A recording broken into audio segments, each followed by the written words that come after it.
Hi dears, welcome back to our channel. ഇന്നത്തെ വീഡിയോയിൽ നമ്മൾ സ്റ്റിച്ച് ചെയ്ത ചുരിദാറിലും അതുപോലെ മെറ്റീരിയലിലൊക്കെ ചെയ്യാവുന്ന രീതിയിലൊരു നെക്ക് ഡിസൈൻ ആണ് കാണിക്കുന്നത്. അപ്പോൾ ഈ ഒരു വർക്ക് ചെയ്യാൻ വേണ്ടിയിട്ട് ഞാനിവിടെ റൈസ് ബീഡും അതുപോലെ തന്നെ നമ്മുടെ ഫാബ്രിക്കിൻ്റെ സെയിം കളറിൽ വരുന്ന ബോൾ ബീഡ് പിന്നെ ഗോൾഡൻ കളറിൽ വരുന്ന കട്ട് ബീഡ് ഇത്രയും വെച്ചാണ് നമ്മൾ ഈ ഒരു ഡിസൈൻ കംപ്ലീറ്റ് ചെയ്യുന്നത്. ആദ്യം തന്നെ നമ്മൾ നെക്കിൻ്റെ അവിടെ നിന്ന് ഒരു 1.5 ഇഞ്ചിൽ ഇതുപോലെ ഒന്ന് മാർക്ക് ചെയ്ത് കൊടുക്കണം. ആ ഒരു 1.5 ഇഞ്ചിനുള്ളിലാണ് നമ്മൾ ഈ ഒരു വർക്ക് ചെയ്തെടുക്കുന്നത്. നമ്മളിത് ഫാബ്രിക്കിൻ്റെ സെയിം കളറിൽ വരുന്ന ബീഡ് ഇതുപോലെ ഒന്ന് തുന്നി കൊടുക്കുക. എന്നിട്ട് ഇതിൻ്റെ ചുറ്റിലും നമ്മൾ ഈ ഒരു റൈസ് ബീഡാണ് തുന്നി കൊടുക്കുന്നത്. ഗോൾഡൻ കളറിൽ വരുന്ന റൈസ് ബീഡ് അതൊരു ഫ്ലവറിൻ്റെ ഷേപ്പ് വരുന്ന രീതിയിൽ നമ്മൾ ഈ ഒരു ബീഡിൻ്റെ ചുറ്റിലും തുന്നി കൊടുക്കണം. വളരെ സിമ്പിളായിട്ട് നമുക്ക് ബിഗിനേഴ്സിനൊക്കെ പെട്ടെന്ന് ചെയ്തെടുക്കാൻ പറ്റിയിട്ടുള്ള ഒരു ഡിസൈനാണ്.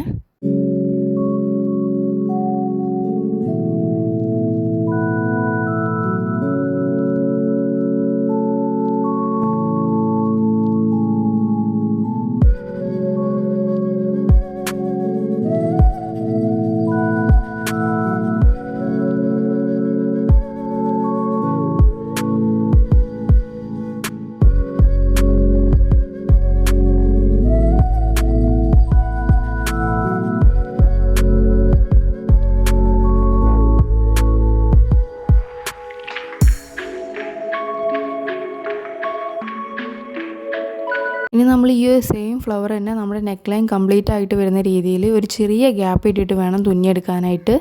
ഇനി നമ്മൾ ആദ്യം ചെയ്ത ആ ഒരു ഫ്ലവർ ഇല്ലേ അതിൻ്റെ താഴെ വരുന്ന രീതിയിലും ഇതേ ഫ്ലവർ തന്നെ ചെയ്തെടുക്കണം. അത് നമ്മൾ ആ ഒരു 2 എണ്ണത്തിൻ്റെ നടുവിൽ വരുന്ന രീതിയിലാണ് ചെയ്തെടുക്കുന്നത്.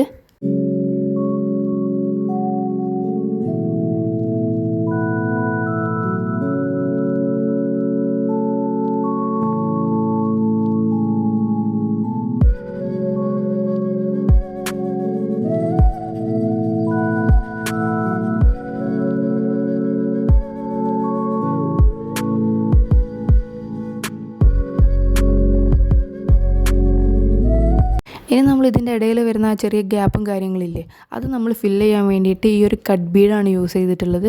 അത് നമ്മൾ ആ ഒരു ഗ്യാപ്പ് ഫില്ല് ചെയ്ത് വരുന്ന രീതിയിൽ ഒന്ന് തുന്നിയെടുക്കണം. അങ്ങനെ ഓർഡറോ കാര്യങ്ങളോ ഒന്നുമില്ല, നമ്മൾ ആ ഗ്യാപ്പ് ഫില്ല് ചെയ്യുന്ന രീതിയിൽ ഒന്ന് തുന്നിയെടുത്താൽ മതി.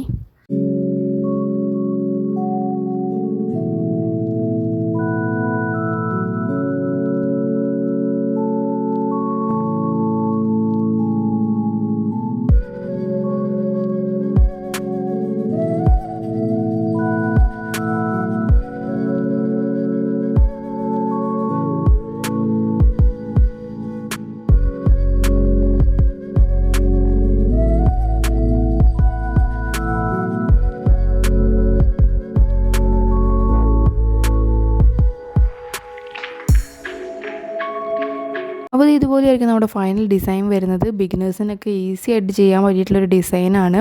അപ്പോൾ നിങ്ങൾക്ക് വീഡിയോ ഇഷ്ടപ്പെട്ടു എന്ന് ഞാൻ വിചാരിക്കുന്നു. എല്ലാവരും ഒന്ന് ട്രൈ ചെയ്ത് നോക്കുക. വീഡിയോ ഇഷ്ടപ്പെട്ടിട്ടുണ്ടെങ്കിൽ ലൈക്ക് ചെയ്യാനും ഷെയർ ചെയ്യാനും മറക്കരുത്.